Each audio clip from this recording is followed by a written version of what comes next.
یہ بل وڈرا کریں، ایسی کوئی امینڈمنٹ نہیں ہونے دیں گے ہم. تو مولانا صاحب کا جو یہاں پہ کردار ہے وہ خاصا امپورٹنٹ ہو گیا ہے. مجھے تو ویسے کوئی خاص اتنی توقع نہیں ہے کہ مولانا صاحب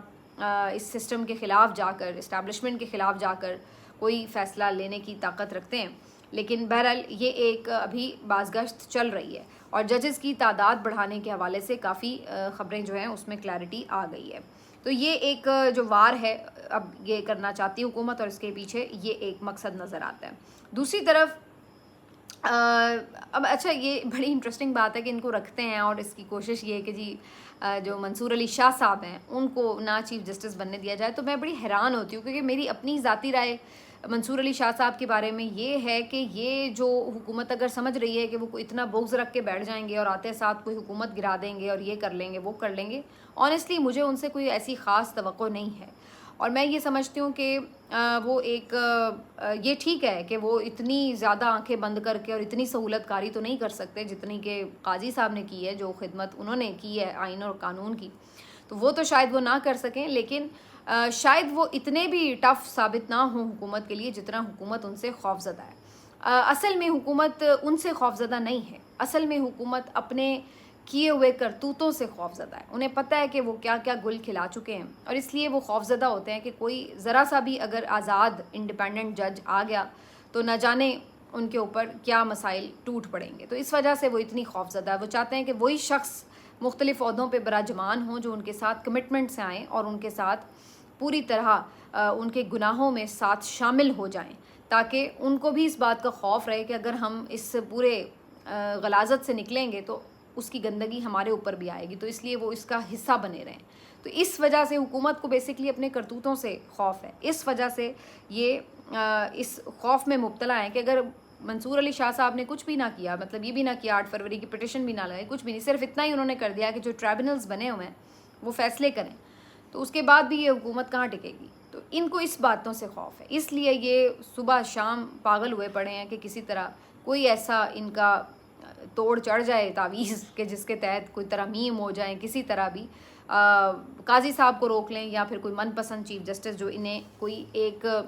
یہ کمٹمنٹ دے دے، ان سے ایک وعدہ کر لے کہ ہاں جی آپ کو کچھ نہیں کہا جائے گا، آپ کو اسی طرح پروٹیکٹ کیا جائے گا پہلے کی طرح، تو پھر ان کو جو ہے وہ چین شاید آ جائے. تو اس وقت یہ صورتحال ہے. ابھی فی الحال کی خبر یہ ہے، اب دیکھیے جو میں بات ابھی کر رہی تھی، فی الحال کی ایک اور خبر آ گئی ہے کہ الیکشن کمیشن نے ایک اور سیٹ پر نشانہ تاک لیا ہے، اور گجرانوالہ کی جو سیٹ پی ٹی آئی کے ایم این اے جیتے ہوئے ہیں ان سے یہ سیٹ ہتھیانے کی پوری اب اس وقت تیاری نظر آ رہی ہے. اس کی وجہ یہ ہے کہ 6 مہینے ہو چلے ہیں الیکشن ہوئے، اور جب عام طور پر الیکشن ٹریبونل بن جاتے ہیں تو اس کے بعد الیکشن کمیشن اپنے طور پر کوئی فیصلے کسی حلقے سے متعلق نہیں کرتا، اور یہ جتنی بھی درخواستیں ہوتی ہیں بے ضابطگیوں کی، ری کاؤنٹنگز کی، کسی بھی طرح کی، وہ ساری درخواستیں الیکشن ٹریبونلز سنتے ہیں. لیکن یہاں پر آپ الیکشن کمیشن کی پھرتیاں بھی دیکھیں اور بدنیتی بھی دیکھیں کہ جہاں پر پی ٹی آئی سے سیٹیں چھیننی ہوں یہ کیسے اپنی جو خدمات ہیں وہ فراہم کر دیتے ہیں فوری طور پر. یعنی 6 مہینے گزرنے کے بعد الیکشن ٹریبونل بن چکے ہیں، پھر بھی الیکشن کمیشن کسی حلقے سے متعلق ری کاؤنٹنگ کا فیصلہ اپنے طور پر کیسے کر سکتا ہے. لیکن یہ الیکشن کمیشن ہر طرح کے قواعد و ضوابط اور ہر طرح کے شرم و حیا سے بھی بالکل عاری ہے. اور اب انہوں نے گجرانوالہ کی سیٹ پر ری کاؤنٹنگ کے نام پر وہی حرکت کرنی ہے جو پہلے انہوں نے 3 سیٹوں پر کی ہے، کہ ڈبل سٹیمپنگ کریں گے اور پی ٹی آئی کا جو کینڈیڈیٹ ہے جو جیتا ہوا ہے اس کے ووٹ زیادہ مسترد کر دیں گے، اور زیادہ مسترد کر کے وہ سیٹ جو ہے وہ پی ایم ایل این کے کینڈیڈیٹ کو دے کر پھر کوشش کی جائے گی کہ 1 نمبر ان کا اور بڑھ جائے. تو یہ بظاہر بالکل ایک واضح واردات کی تیاری نظر آ رہی ہے. الیکشن کمیشن نے ریٹرننگ آفیسر کو یہ حکم دیا ہے کہ جی آپ ری کاؤنٹنگ کریں اور 2-3 دنوں کے اندر اس کا جواب جمع کرائیں، اس کی رپورٹ جمع کرائیں. تو یہ صورتحال ہے، حالانکہ یہ اس کا کام ہی نہیں بنتا اب جب کہ الیکشن ٹریبونل بن چکے ہیں. تو بہرحال جی فی الحال یہ سیٹ پہ بھی خطرہ ہے، لیکن میں یہ سمجھتی ہوں کہ اس الیکشن کمیشن کے حکم کو پی ٹی آئی کا کینڈیڈیٹ چیلنج کرے گا ہائی کورٹ میں. ہائی کورٹ ہو سکتا ہے اس کے اوپر کوئی معطل بھی کر دے الیکشن کمیشن کا یہ حکم، اس سے پہلے ہم ایسا دیکھ بھی چکے ہیں. اور یہ بھی ہو سکتا ہے کہ اگر ہائی کورٹ نے بھی نہ بھی معطل کیا، ریکاؤنٹنگ ہو بھی گئی، seat P M L N کے بندے کو دے بھی دی، تو تب بھی اس کو چیلنج کر سکتا ہے جا کے پی ٹی آئی کا بندہ. پھر وہاں سے بات ہائی کورٹ میں جائے گی، ہائی کورٹ سے سپریم کورٹ میں جائے گی. تو یہ ایک پھر لمبی کہانی ہے جو ہم پہلے 3 سیٹوں اور پھر ایک اور جو گوہر علی بلوچ کی سیٹ تھی اس کے بارے میں بھی دیکھ چکے ہیں. تو یہ اسی کا کوئی ایک ہمیں ایکشن ریپلے نظر آ رہا ہے. تو گیم ابھی ذرا اس پہ بھی چلے گی تھوڑی دیر. باقی جناب اب آ جاتے ہیں اس بات کے اوپر کہ جو سچویشن ہے اس وقت امن و امان کی ہے، جو بلوچستان میں واقعات ہوئے ہیں، اس کے بعد محسن نقوی صاحب پارٹ ٹائم وزیر داخلہ پہنچے بلوچستان، اور وہاں جا کے جی انہوں نے سرفراز بگٹی صاحب کے ساتھ پریس کانفرنس بھی کی اور بڑے اپنی طرف سے بڑکے مار رہے تھے کہ یہ جی ہم ہر طرح کا سپورٹ بھی کریں گے اور اس کو چیف منسٹر جو ہیں لیڈ کریں گے اور یہ ساری جو چاہیں گے تعاون ہم ان کو فراہم کریں گے. یہ سب باتیں کرنے کے بعد محترم فرما رہے ہیں کہ یہ دہشت گردی یہ اتنی ان کی اوقات ہی نہیں ہے، ان کے لیے تو ایک ایس ایچ او ہی کافی ہے، یہ تو ایک ایس ایچ او کی مار ہے. تو اس اسٹیٹمنٹ کے اوپر آپ مطلب کیا کہیں گے؟ یہ ہر طرح سے ایک کانٹروورشل اسٹیٹمنٹ ہے. ایک تو سب سے پہلے اس بات پہ تنقید ہو رہی ہے کہ جناب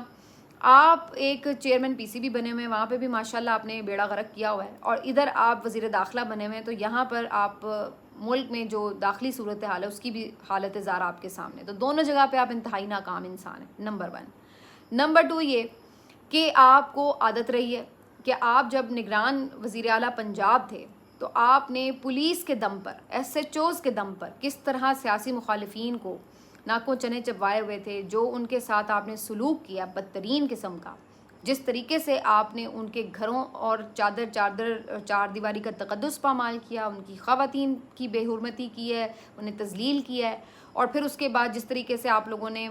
خواتین کو جیلوں میں بند کیا، پھر آپ لوگوں نے بندر کے اوپر چھاپے مارے، ان کو جیلوں میں بند کیا، جس طریقے سے آپ نے بربریت کا بازار گرم کر رکھا. عام شہری جو کہ کوئی کیمپین کے لیے نکلا، کوئی جھنڈا لے کے نکلا پی ٹی آئی کا، آپ نے جو ان کے ساتھ کیا، یہ سب آپ نے پولیس کے بلبوتے پر کیا، اور پولیس کو آپ نے اس طرح سے استعمال کیا جیسے کوئی آپ کی ذاتی فورس ہوتی ہے، اور آپ نے اس کو ایک غنڈہ گردی والی پولیس دکھا کر ایک پولیس اسٹیٹ میں پورے پنجاب کو بدل کر رکھ دیا. یہ آپ کا پنجاب تھا جب آپ وزیر اعلیٰ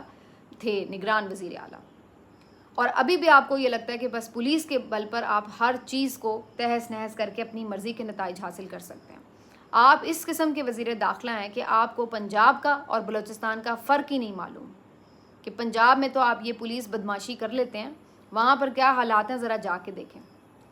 آج بہت سے لوگ اس بات پہ تنقید کر رہے تھے، اور کسی نے تو یہ بھی مشورہ دیا کہ یہ ان کو ذرا خود ہی ایس ایچ او تعینات کر دیں اور کہیں کہ کریں اپنا لیڈ آپ ذرا آپریشن دہشت گردوں کے خلاف، ذرا آپ کو سمجھ لگے کہ کیا ہو رہا ہے. تو آپ کیا سمجھتے ہیں اگر اتنا ہی ایک ایس ایچ او کی مار تھی تو اب تک ختم کیوں نہیں ہو گئی بلوچستان سے دہشت گردی؟ کیوں یہ پیدر پہ ہمیں واقعات نظر آئے؟ اور آپ نے یہ کہہ کے تو جو فوجی جوانوں نے وہاں پہ قربانیاں دی ہیں اور جو وہاں پر انہوں نے آپریشن کیے ہیں، آپ نے تو ان کی جو تمام جد و جہد ہے اس کے اوپر بھی سوالیہ نشان کھڑا کر دیا کہ ان سے جو نہیں ہو پایا وہ ایس ایچ او کر دے گا. یعنی کہ آپ کہہ رہے ہیں کہ جی انہوں نے کیا ہی نہیں صحیح کچھ کام. یہ آپ کی ایک اس کا مطلب نکلتا ہے بڑک کا. تو جب آپ نااہل لوگ عہدوں پر لا کر بٹھا دیتے ہیں تو ان سے اسی طرح کے بے وقوفانہ قسم کی اسٹیٹمنٹس ہی آپ توقع کر سکتے ہیں، جن کو کوئی سینسٹیوٹی کا اندازہ نہیں ہوتا. اور پھر آگے ان کی ایک پوری پلٹن ہے جو ان کو سپورٹ کرتی ہے، اور وہ آپ کو ہر شعبے میں نظر آ رہی ہوتی ہے. میں تو آج سوشل میڈیا پر دیکھ کر حیران تھی کہ کچھ تو سوشل میڈیا پر ہوتے ہیں ان نون اکاؤنٹ یا اتنے کوئی ریناؤن اکاؤنٹ نہیں ہوتے، وہ تو چلیں اس طرح کے موقعوں پر کوشش کرتے ہیں، صوبائیت کو ہوا دے رہے ہیں کہ جی پنجابیوں کو اب چاہیے بلوچیوں کو مار دیں، پنجابیوں کو چاہیے بلوچستان سے جو بندہ آئے اس کو روزگار نہ دیں، یہ نہ کریں وہ نہ کریں. تو وہ عجیب ایک طوفان نے بدتمیزی برپا تھا.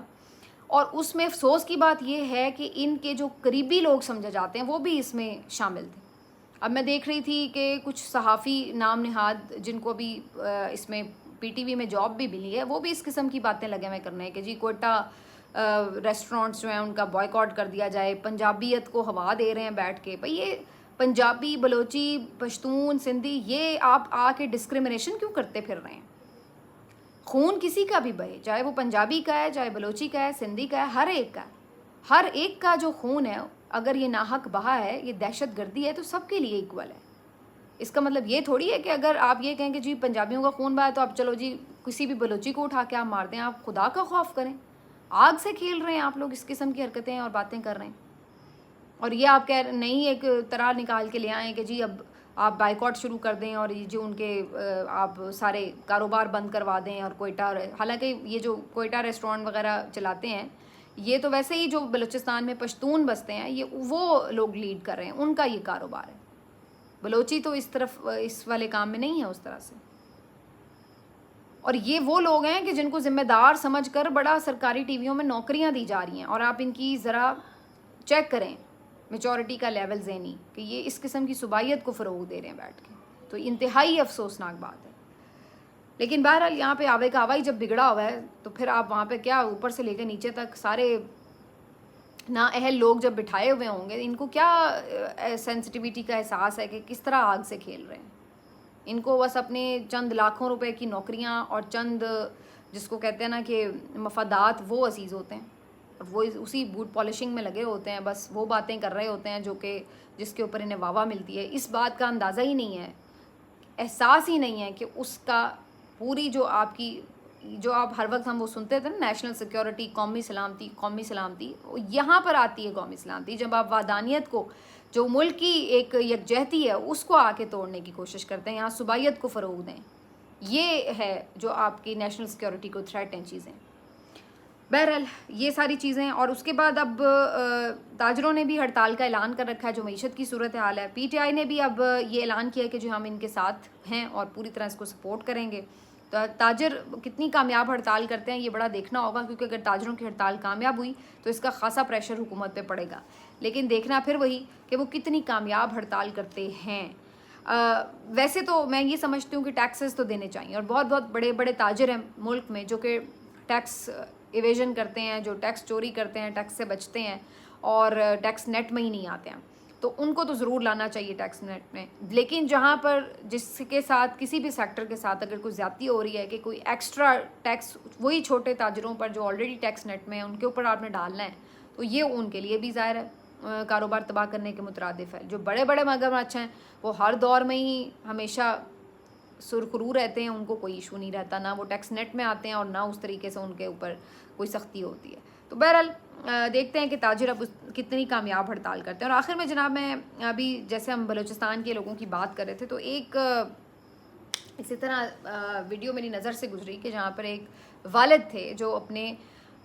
بیٹے کو کھو چکے ہیں، اور وہ انٹرویو دے رہے تھے، تو وہ یہ بات کر رہے تھے کہ سوال کرنے پر کہ جی آپ کو لگتا ہے کہ آپ کو انصاف ملے گا، تو انہوں نے کہا نہیں، مجھے کوئی امید نہیں، ادھر اس پاکستان میں کوئی انصاف نہیں ملے گا کسی کو، کدھر اسے انصاف ملنا ہے۔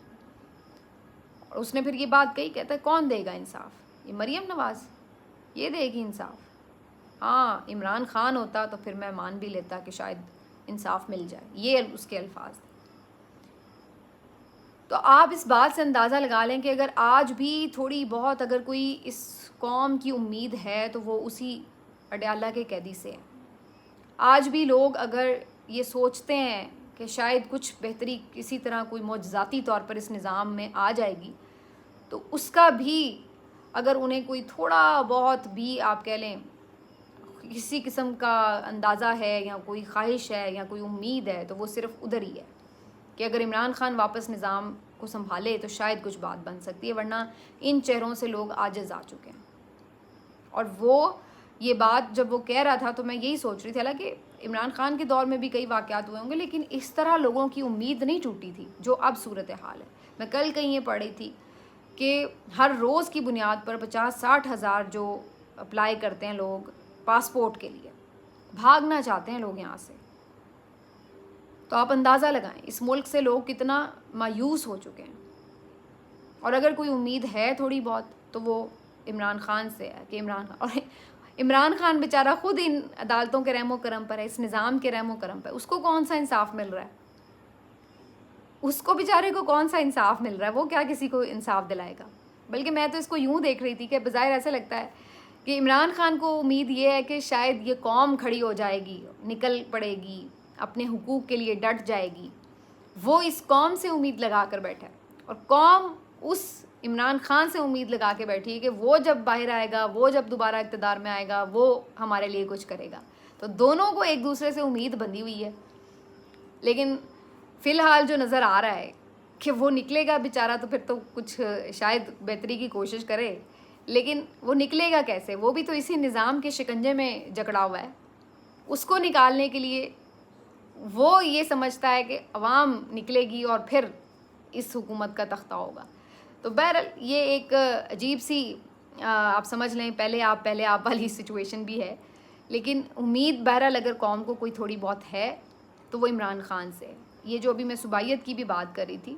یہاں پر بھی اگر کوئی کردار ادا کر سکتا ہے تو کوئی ایسا لیڈر کر سکتا ہے جو ہر جگہ پر ہر صوبے میں اپنی پریزنس رکھتا ہے، جہاں سے اس سے محبت کرنے والے ہر صوبے میں ہیں، بلوچستان میں بھی ہیں، سندھ میں بھی ہیں، خیبر پختونخوا میں بھی ہیں، کشمیر میں بھی ہیں، پنجاب میں بھی ہیں، ہر جگہ پر ہیں۔ تو وہ اگر آتا ہے وہ اس کی بات ہر کوئی ہر جگہ پہ ہر صوبے والا سن لے گا، کیونکہ اس کو پتہ ہے کہ یہ میرا بھی لیڈر ہے، وہ اس کا چاہنے والا ہے۔ آپ سمجھتے ہیں کہ نواز شریف کی بات کوئی سندھی سن لے گا؟ سندھ والوں کو کیا لگے نواز شریف سے؟